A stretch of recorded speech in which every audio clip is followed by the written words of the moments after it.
When I walk into a modern furniture store these days, I'm surrounded by pieces that already feel like they have an expiration date stamped on them. A bookshelf starts drooping after a couple years. A table's veneer bubbles the moment someone spills coffee on it. And a chair begins to wobble and complain long before I've really used it. And somehow, we've just accepted that as normal life now. We buy something, it falls apart, we toss it, and then we repeat the whole thing like it's a natural rhythm.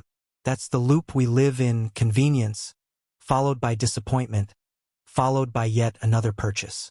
But then I'll step into a museum or an old church or some chilly old castle somewhere in Europe, and tucked in a corner is a simple wooden chest, or a sturdy table, or maybe an old choir stall. It's made entirely of wood. No shiny chemical coatings, no plastic gloss, just honest timber. And it has been sitting there for something like 8 centuries. This thing has lived through wars, floods, entire empires being born and disappearing, and the slow, steady grind of time itself. And somehow it hasn't rotted away. It's not falling apart. It's still strong, still working, and honestly, still beautiful. So what on earth happened there? How did some medieval craftsman, armed with only a handful of iron tools and more than a decade of hands-on training under a guild master, manage to build a piece of furniture that seems practically immortal? Meanwhile, our high-tech world keeps producing furniture that feels like it's engineered to give out. Those old craftsmen didn't have power tools. They didn't have lab-made preservatives or industrial treatment machines. So what exactly did they understand that we've lost along the way? What were they doing that we aren't? The answer isn't a magic recipe or one special trick. It's actually something much deeper. It was a whole way of thinking, a kind of forgotten wisdom that treated wood not as a lifeless material but as something natural and alive, something you needed to understand and respect. Their long-lasting work wasn't just luck. It was the result of a patient, deliberate partnership with nature. These folks weren't merely carpenters. They were people who knew their landscape inside and out, and they held on to 4 core principles that could turn an ordinary tree into something capable of surviving centuries. At the heart of it all was this simple truth. They worked with nature, not against it. Before digging into the how, you have to shift your mindset completely. Today, when we think about preserving wood, we picture fighting off nature with everything we've got. We seal wood under plastic finishes, those brittle shells meant to block out the world.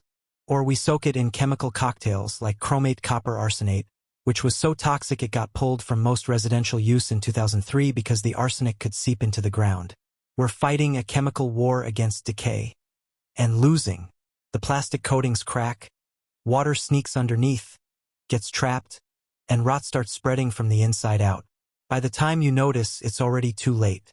Medieval craftsmen saw the whole situation differently. They understood they couldn't conquer nature, so they chose to cooperate with it. Their approach wasn't warfare. It was patience, observation, and a kind of practical science built up over generations of paying attention. They knew that the things that break down wood, water, oxygen, fungi, insects, weren't evil forces that needed to be poisoned out of existence. They were simply parts of the natural cycle. And the way to make furniture last wasn't to stop the cycle, but to create wood that all those little organisms wanted nothing to do with. This philosophy was rooted in patience, real patience, the kind most of us couldn't imagine today. They didn't plan projects in weeks or months. They planned them in years, even decades. Time wasn't a cost they were trying to eliminate. It was one of their most important tools. They didn't just build furniture. They slowly shaped it into existence, guiding it from a living tree to something meant to outlast them. All of this knowledge was protected and passed down through the guild system. A carpenter's apprenticeship lasted 7 long years. 7 years living under the same roof as a master, learning not from textbooks but from watching, doing, and repeating. An apprentice usually started around age 14, bound by contract, earning no money, just meals, a bed, and a priceless education. After those 7 years, the apprentice spent 3 more as a journeyman, traveling across Europe, picking up new methods, learning local tricks of the trade, and refining everything they'd been taught. Only after about 10 years of work, and only after creating a literal masterpiece judged by every master in the guild, could someone hope to earn the title of master craftsman. The whole system wasn't built for speed. It existed for excellence. And when you boil all that knowledge down, it comes back to four big ideas. Four essential steps that carried wood from the forest floor to someone's home. And the whole journey doesn't actually begin with woodworking tools. It begins with walking through the woods. It begins with picking the right tree. Because the very first and most important secret is simple. Not all wood is the same. A medieval carpenter would have probably laughed at the idea of me walking into a big box lumber yard and grabbing some random board off the top of a pile. For them, choosing the wood wasn't just a quick step. It was practically a form of craftsmanship all by itself. That choice often decided the entire future of whatever they were building, long before a saw ever touched the tree. They didn't pick wood based on whatever was cheapest or most convenient. They chose what actually suited the job. And in their world, the undisputed champion for furniture and construction was oak. But not just any oak they could get their hands on. They searched for old-growth trees, the kind that had been standing for 50 to 100 years, sometimes much longer, growing slowly in dense forests. That slow growth created extremely tight growth rings, and this uniform, compact grain didn't just look attractive. It made the wood far less prone to cracking or splitting. That stability was crucial for the kind of detailed carving and perfect joinery these craftsmen were known for. And there was another major advantage. Oak came with its own built-in defense system. Deep inside an older oak tree, in the heartwood, the dense, non-living core, you'll find tannins. A lot of them. We're talking around 8 to 12% tannic acid by weight. This stuff is incredibly bitter, making the wood taste awful to insects, and it even acts like a natural poison against the fungi that break down timber. The medieval woodworkers didn't know the chemistry, but they knew the results. They valued that dark, heavy heartwood and usually tossed out the lighter sapwood on the outside of the tree. Sapwood is full of sugars and starches, the exact things bugs and mold love, so to them it was basically an open invitation to decay. This is exactly where modern lumber starts off on the wrong foot. Today's forestry industry cuts trees when they're still young, maybe 20 or 30 years old, because it's faster and more profitable. But young trees are mostly sapwood. Then the mills process the whole log together, mixing the vulnerable sapwood right in with the little bit of heartwood it may have. That single decision builds weakness into the board before it ever leaves the yard. Modern boards usually fall into durability class 5, which pretty much means not durable, since they're mostly sapwood. Medieval oak heartwood, on the other hand, hits durability class 2. That translates to 15 to 40 years of outdoor life and centuries indoors, tucked away inside a house or church. And when they needed a wood that could handle really delicate carving, like those breathtaking altarpieces you still find in European cathedrals, they switched to lindenwood, also called lime. Lindenwood isn't as tough as oak, but it has something just as valuable. Incredible dimensional stability. It's ultra-fine, even grain barely reacts to changes in humidity. If you're carving a human face, a single crack can ruin months of work. That stability meant everything. But choosing the right species was only half the story. The other half was all about timing, specifically when the tree was felled. They almost always cut timber in the dead of winter, usually between December and February. It was a rule they followed without question, often tied to the waning moon just before the new moon, an old tradition passed down for generations. Medieval timber really was harvested during those exact periods. Whether the moon actually affects the wood or whether the phase simply marked the best seasonal moment, when the tree was deepest in dormancy, is still debated today. But what we do know is that modern research from ETH Zurich found that wood harvested during those periods had 5 to 7% better durability in weathering tests. It came out denser and far more resistant to fungal attack. That lines up perfectly with what the old craftsmen believed. In winter, trees rest. Their sap, the sugary water that insects and fungi love, pulls back down into the roots. So harvesting in winter meant the wood naturally contained fewer nutrients for anything that might want to eat it. A tree cut in spring, swollen with sap, was basically a feeding trough waiting to rot. The medieval carpenter didn't need a biology lesson to understand that. 2,000 years of observation, recorded by Julius Caesar, Pliny the Elder, and described in piles of medieval manuscripts, told them exactly when to cut. And the results speak loud and clear. By working with the natural rhythm of the forest, they started preserving the wood before it even left the woods. It was a kind of ecological wisdom we've abandoned with our modern, year-round harvesting schedule. Now comes the slow magic, seasoning. Once they had the perfect winter-cut log, their greatest tool stepped in, not steel or iron, but patience.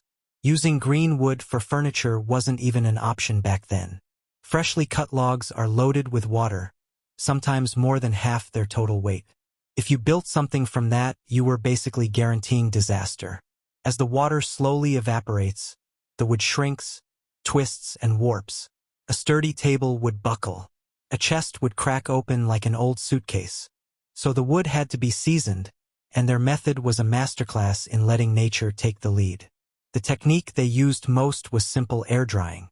The logs would be hauled over to a seasoning shed. A simple structure with a roof to keep the rain off but open sides so air could move freely around everything.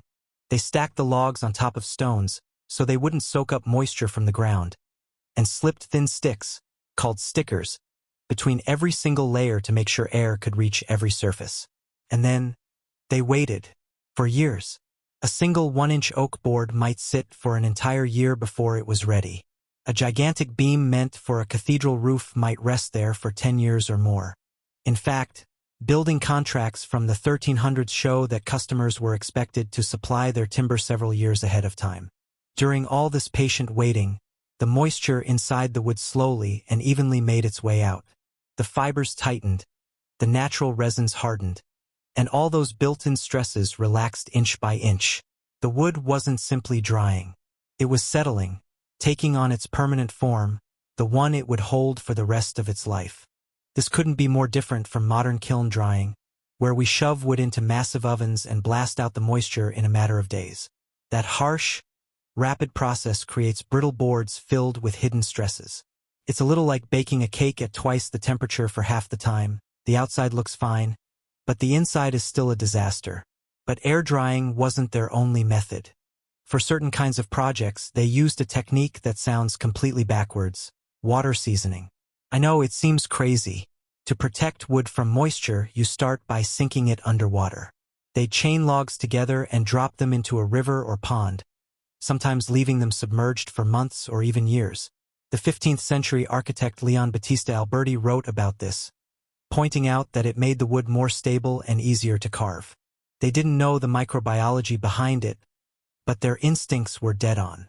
Flowing water slowly washed out the sugars and starches from the sap, exactly the stuff fungi and wood-boring insects live on.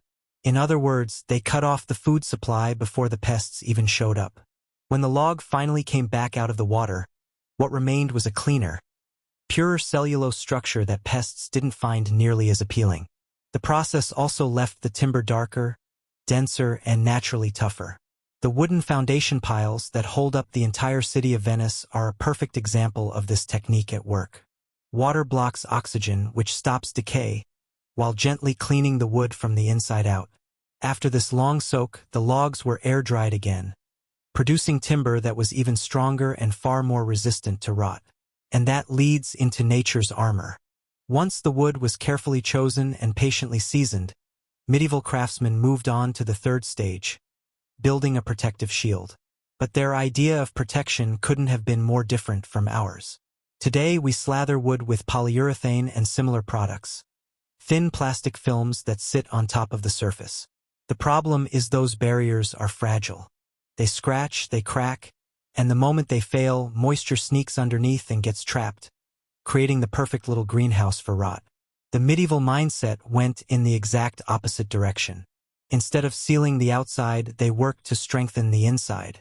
They used penetrating finishes, treatments designed to soak deep into the wood fibers so the wood itself became more resilient. One of the most dramatic methods involved fire.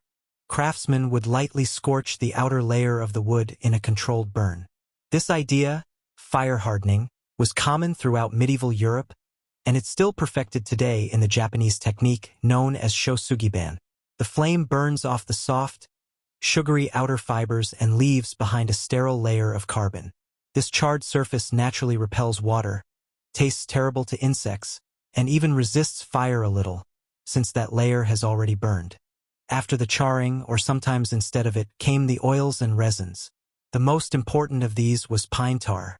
Pine tar was huge in earlier societies, especially among the Vikings, who practically built an industry around it.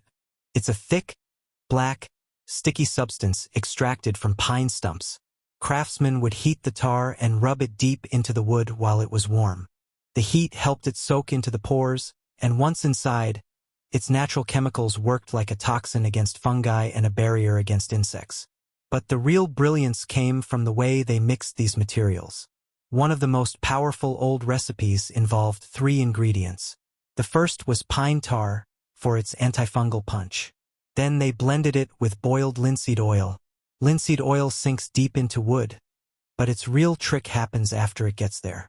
Once the oil meets air, it begins to harden. That oil is full of linoleic acid, which reacts with oxygen and basically turns from a liquid into a solid right inside the wood fibers. It doesn't just coat the wood, it becomes part of it, adding strength and locking the pine tar in place like rebar inside concrete. The last ingredient in their trio was usually beeswax. The wax created a water-repellent layer on the surface, and the best part was that this layer could be renewed whenever needed. But it still allowed the wood to breathe because the coating was microporous. Put together, fungicidal pine tar carried by a hardening oil and sealed with breathable wax, you get a kind of chemical genius crafted entirely from natural ingredients. Different regions improvised with whatever they had. Some used animal fats, often blended with charcoal dust or alkaline wood ash to make what you could honestly call a medieval superfat. There's even some evidence suggesting that for certain kinds of work, craftsmen soaked wood in vinegar first to kill off any mold spores before sealing it with oil. That little step added yet another layer of protection. Amazingly, some monastery furniture treated with these kinds of methods has survived for centuries of constant daily use. And if you're getting something out of these old techniques modern science is only now beginning to understand, a simple like on this video helps us reach more folks who care about real durability and craftsmanship. We really appreciate you being here. Each of the 3 ingredients in their master formula served its own purpose, and together they created something no single ingredient could pull off alone. A full protective system that has kept wood alive for centuries. Let's take a closer look at each part, because the stuff sold in modern hardware stores is a pale imitation, and knowing the difference matters if you want wood that actually lasts. Before any mixing even starts, understanding the 3 main ingredients is essential. This isn't just an old recipe. It's a formulation created through centuries of trial, error, and stubborn observation. The first ingredient, the backbone of the entire formula, is pine tar. Real pine tar is basically liquid treasure for wood. It's made by distilling resin from pine stumps and roots, where that resin is strongest. For hundreds of years, pine tar was the go-to preservative for anything that needed to survive water and weather. Sometimes it was even called Stockholm tar. From 1648 into the early 1900s, it was Sweden's biggest export, and it was crucial for navies and sailors all over the world. If you've ever smelled real pine tar, you know it hits you with a thick, smoky campfire scent. That smell comes from all the natural compounds squeezed out of the tree during the distillation process, and those compounds do real work. Pine tar repels water like crazy, but its real strength is its natural antiseptic and antifungal power. The same substances that protect a living pine tree become concentrated in the tar. When you brush it into wood, fungi hate it, insects avoid it, and moisture is held at bay. Pine tar is the heavy-duty muscle of the group. Next comes the heart of the mixture, boiled linseed oil. If pine tar is the shield, linseed oil is the soul. Its special power is that it polymerizes, meaning it cures into a solid. Wood drinks this stuff in. It seeps deep into the pores, and then over several days it reacts with oxygen and hardens into a strong, resilient substance inside the wood itself. That inner glow you see in old furniture, that warm depth, that's linseed oil doing its job. But here's a little secret the modern industry doesn't mention. The boiled linseed oil sold at stores like Home Depot or Lowe's isn't actually boiled. Not at all. They sell raw linseed oil with metallic drying agents added to fake the effect. It's labeled as boiled, but that's just marketing. The medieval craftspeople really boiled their oil, a totally different process that produces a far better product. You can still get true boiled linseed oil from traditional Swedish makers like Albeck and Otterson. And trust me, you want the real boiled stuff, not raw. Raw linseed oil can take months to cure, sometimes forever, turning into a sticky mess. Boiled linseed oil cures quickly and reliably, making it usable in the real world. And finally, the last layer, beeswax. Beeswax is one of nature's most perfect materials. To turn it into a finish, you dissolve it in a solvent. We'll be using turpentine, which is made from pine resin, making it a natural fit with the rest of the formula. Once melted into a soft paste, beeswax becomes the final protective armor. After the pine tar and linseed oil have penetrated deep, the beeswax is buffed onto the surface. It slips into the tiniest pores and forms a thin, durable wax layer. This film is highly water-resistant. Water beads right up and rolls off. It also leaves a soft, low-sheen finish that feels great to the touch. It's the perfect finishing touch. Together, the three create a system far stronger than the sum of its parts. The linseed oil carries the pine tar deep inside. The oil hardens and locks the tar in place. The beeswax seals the deal on the surface. And the whole thing is made from natural, time-tested ingredients that humans have trusted for centuries. Finally, we reach the last secret, not about the wood materials themselves, but about the way the furniture was assembled and the kind of life it lived. Smart construction and the right environment acted like silent guardians for medieval furniture. First off, the way these pieces were built actually added to their longevity. Medieval joiners were absolute masters of the mortise-and-tenon joint, the simple but powerful method where a peg on one board fits into a matching hole on another. But they didn't stop with the basic version. They used a technique so clever that most modern woodworkers barely remember it exists. It's called draw boring. Here's how it worked. The craftsman would drill a hole straight through the mortise. Then, and this part is the magic, he'd drill the matching hole in the tenon just a tiny bit off-center. We're talking 1/16 to 1/8 of an inch closer to the shoulder. When a tapered wooden peg was hammered through those slightly misaligned holes, something incredible happened. The surrounding wood compressed. The peg bowed ever so slightly inside the joint, and as it did, it pulled the tenon deeper into the mortise, clamping both pieces together with enormous force. And this wasn't some temporary trick. It was permanent. The peg stayed under constant tension, holding the whole joint tight with absolutely no glue. A lot of medieval furniture relied on this technique alone. No adhesive whatsoever. And as the wood aged, the joints only grew tighter. Modern tests show that drawboard joints stay rock solid even if the fit isn't perfect. The mechanical lock compensates for sloppy tolerances. It's beautifully self-correcting, simple, brilliant engineering, and it's the reason an 800-year-old chest can still be lifted by its handles without disintegrating. Some craftsmen even took advantage of the wood's natural drying. They'd fit a bone-dry tenon into a slightly greener mortise. As the mortise dried out, it shrank around the tenon, creating a joint that literally tightened itself over time. Modern furniture, held rigid with screws and glue, fights against wood's natural seasonal movement until something gives. And when something gives, it's usually the wood or the joint. The second protector of medieval furniture was the environment. A medieval castle or stone cathedral, with its thick walls and no central heating, offered surprisingly stable conditions. Temperature and humidity drifted slowly between seasons, not swinging wildly every few hours like in our modern homes. Today we blast furniture with bone-dry furnace heat in the winter, then freeze it with air conditioning in the summer. Wood hates this. It's brutal. Those old, cool, steady rooms were far friendlier to wood. And then there was the final piece, the one we've almost completely forgotten today. A culture of care. Furniture back then was rare, expensive, and valuable. A good chest was a major family asset, something meant to be handed down through the generations. It wasn't disposable, it was precious. That meant people maintained it. Rubbing a piece down with wax wasn't just cleaning, it was upkeep. The wax renewed the protective layers and kept the wood from drying out. Any small crack or loose peg was noticed right away and fixed before it became a disaster. Furniture wasn't simply used. It was tended to. Rediscovering these old methods isn't just an interesting dive into the past. It's a roadmap pointing us toward a more sustainable and durable way of making things today. A way that works with nature instead of fighting it. And honestly, This feels more relevant right now than at any point in my life. If this forgotten wisdom fascinates you as much as it does me, and if you believe craftsmanship and durability are worth bringing back, go ahead and subscribe to the channel. We explore lost techniques, ancient technologies, and all kinds of time-tested secrets that modern science is just now learning to appreciate.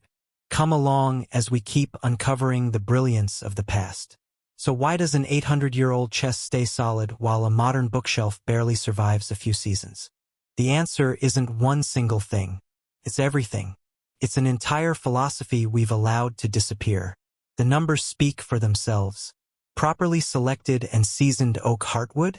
40 years outdoors, centuries indoors. Modern particle board? 3 to 5 years before major failure. Medieval apprenticeship? 12 years of training under seasoned masters. Modern furniture assembly? Half an hour with an Allen wrench, plus a whispered prayer. We didn't abandon these techniques because they stopped working. We abandoned them because speed became more important than permanence. It all started with wise selection, choosing slow-grown, winter-felled heartwood already loaded with nature's own defenses. Then came the art of patience, seasoning that wood for years, sometimes underwater, sometimes in the open air, until it reached perfect stability. After that, the wood was armed with nature's armor. Not plastic coatings, but deep, penetrating layers of fire, tar, oils, and wax. Finally, it was assembled with intelligent engineering, with drawbored joints that actually strengthened over time, designed to move with the wood instead of fighting it. And all of it lived in gentle, steady environments, tended by people who valued care over convenience. It was a single, unbroken chain of knowledge, each step reinforcing the next. Medieval craftsmen believed the spirit of the tree still lived inside the timber. And if you wanted that spirit to endure, you had to treat it with respect. What we've really lost isn't just a handful of techniques, it's a mindset. We traded the deep, patient understanding of the craftsman for the relentless speed of the factory. We traded the creation of heirlooms for the convenience of disposable goods. When you touch a piece of 800-year-old furniture, you're touching more than wood. You're touching a different relationship with time. You're feeling the physical proof of a culture that built things for their grandchildren's grandchildren, where value was measured not by what was new, but by what could last. And in a world drowning in disposable things, that might be the most powerful secret of all.